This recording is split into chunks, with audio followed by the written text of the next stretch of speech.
그 다음에 어차피 하둡이라는 녀석을 좀 설명을 좀 들었는데, 하둡 같은 경우에는 핵심 기술은 두 가지다. 분산 저장 장치하고 분산 처리 기술이다. 데이터를 갖다가 이렇게 다 끌어와가지고 뭐 이미지든 텍스트든 뭐 하여튼 뭐 로그 파일 이런 것들을 다 저장을 시켜놓은 거예요. 그러니까 쉽게 말하면 그냥 데이터를 저장하는 컴퓨터인데 얘네들이 분산 저장이 됩니다. 이게 무슨 말이냐면은 컴퓨터들이 여러 개 계속 병렬로 붙을 수가 있는 거예요. 그래서 데이터가 데이터베이스나 이런 거랑 비교가 안 될 정도로 많이 되고, 그 다음에 자바로 만들어졌기 때문에 여기에서는 데이터를 갖다가 분리하거나 이런 것들을 해줄 수 있는 그런 기술들이 있다. 근데 이제 이렇게 장단점을 좀 비교를 해봤어요. 그럼 이제 하둡이나 이런 같은 경우에는 데이터가 굉장히 많지만 단점이 이렇게 통합해서 만들기가 어려워. 왜? 얘네들은 막 데이터가 저 엄청나게 막 있다 보니까 뭔가 막 끌어가야 되고 뭐 이렇게 네트워크로 보내야 되는데 그러기 쉽지가 않은 거죠. 그리고 이게 비정형이다 보니까 이거를 갖다 처리할 수 있는 기술들이 필요한 거예요.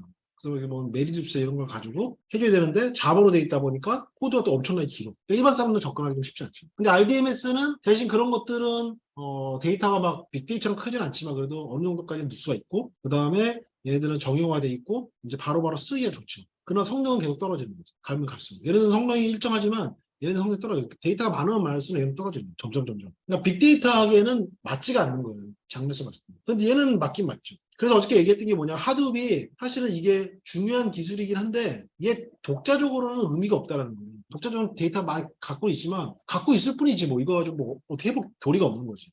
여기서 이 하둡이 못하는 게 뭐냐면 이 빅데이터에서 이게 안 돼요. 크기는 큰데 다양성도 많아. 근데 속도나 가치가 아직은 부족하다는 거죠. 그래서 이제 이 하둡이라는 녀석이 단점을 갖고 있지만 근데 없어지지 않는 이유는 뭐냐면 얘네들을 토대로 해서 여러 가지 프로그램들을 만들어갈 수가 있기 때문에 얘네들이 없어졌잖아요. 그래서 지금 하둡이 3.0까지 나오는데 4.0, 5.0, 6.0 계속 나올 수 있다는 거예요. 어차피 얘네들은 이런 토대를 계속 만들어 가고 있기 때문에 그런 얘기를 했었고요.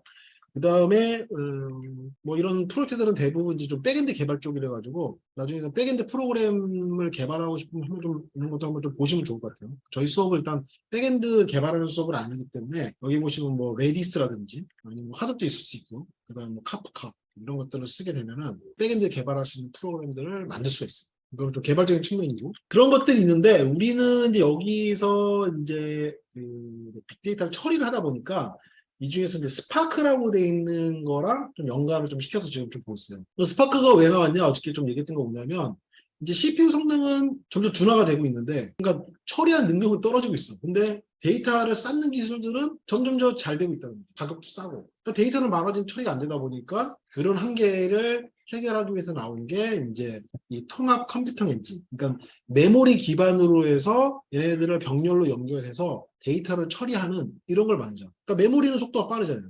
거기다 병렬까지 있으니까 이제 속도가 더 빠른 거죠. 그래서 어떻게 스파크가 아파치보다는 아니 그 하드웨어에서 쓰는 데이터 하는보다는 거의 100배 이상 빠른 뭐 그런 용도로 해서 이제 나왔었고 그런데 이 스파크를 개발하다 보니까 어차피 데이터 처리할 거니까 뭐 다른 것들도 우리가 다 해주겠다. 그래서 이 내부적으로 연결할 수 있는 그런 데이터 레이크 같은 이런 것들을 만들 수 있는 것들을 다 해놨어요. 그래서 뭐 레디스랑도 연결할 수 있기도 하고 뭐 MySQL을 연결할 수 있기도 하고 그다음에 뭐 몽고DB랑 연결할 수도 있기도 하고 그리고 이제 걔네들도 이제 이런 거를 좀 채용을 하겠죠. 자기네들이 이제 하고 있는 기본적인 데이터베이스가 있는데 그것만으로는 한계가 있기 때문에 새로운 기술들을 뭐 이렇게 끌어와서 하기도 하고 규모가 커가지고 근데 여기 보시면은 이제 뭐 이거는 저희랑 조금 다른 내용일 수 있는데 이 MySQL이나 오라클 같은 경우는 저희가 이제 관계형 데이터베이스라고 해서 테이블 위주로 돼 있는 그런 데이터베이스예요. 근데 이거는 다 정형화되어 있는 거죠. 근데 이 몽고DB라고 되어 있는 녀석은 뭐냐면 이거는 비정형화된 데이터예요.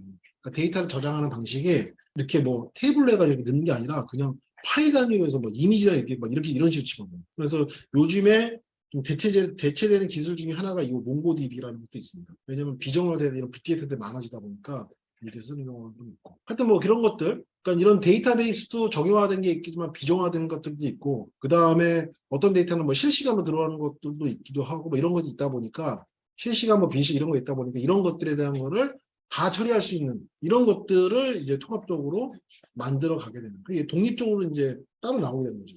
그렇지만 하둡이랑 만나면 아주 궁합이 잘 맞는다.